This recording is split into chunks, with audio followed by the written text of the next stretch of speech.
The Persians come to make slaves of us all.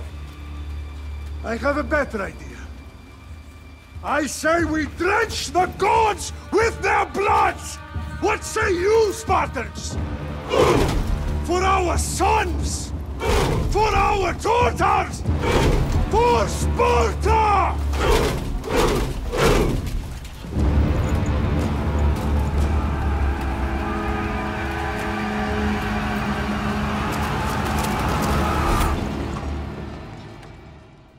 Few franchises can claim to be as prolific over the past decade as Assassin's Creed.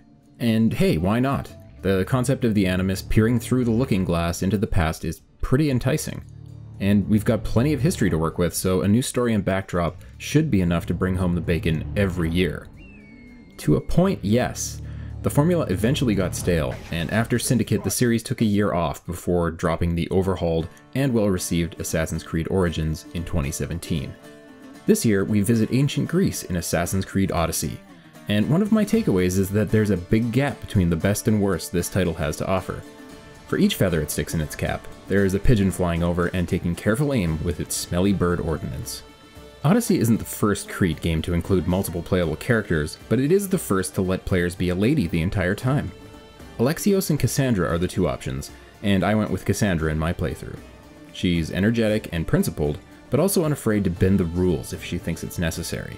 That attitude is a product of her upbringing, which I won't spoil, but suffice to say there's a betrayal of epic proportions that results in Cassandra being involved with the wrong people on the Isle of Kefalonia.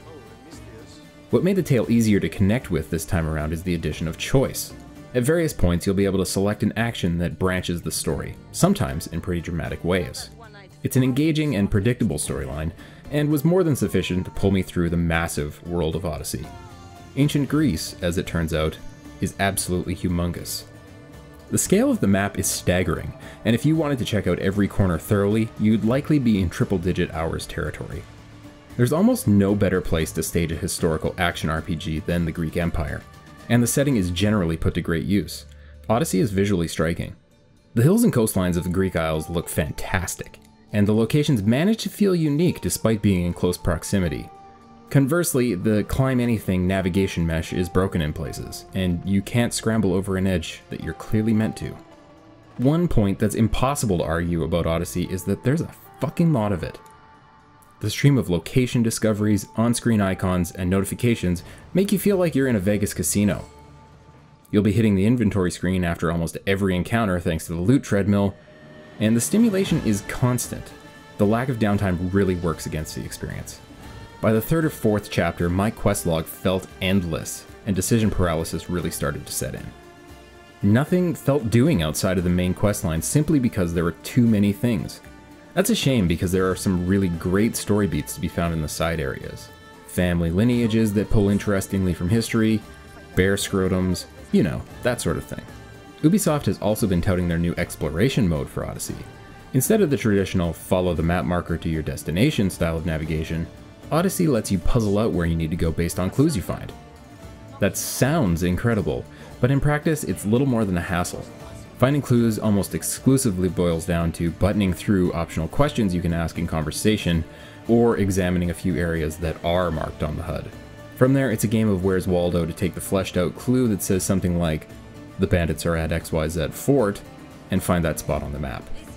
It's a promising feature, but is woefully underdeveloped here. On the other hand, I really liked the implementation of mercenary hierarchies and trying to track down the members of the cult.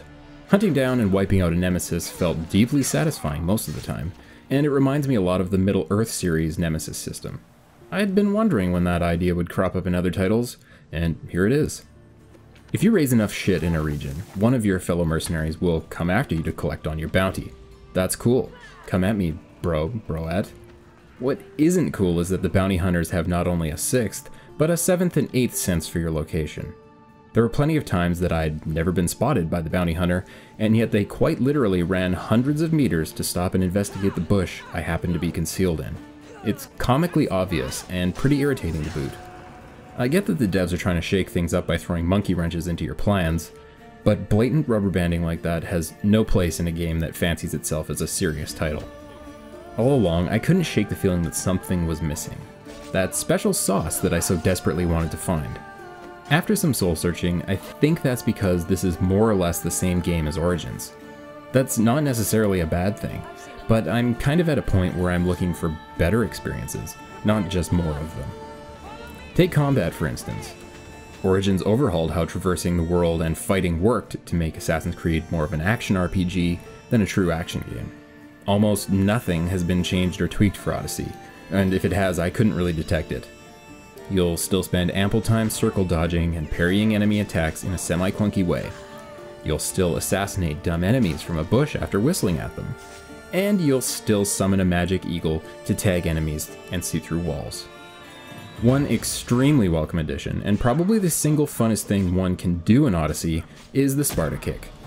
Yep, it's straight out of 300, and it's absolutely glorious.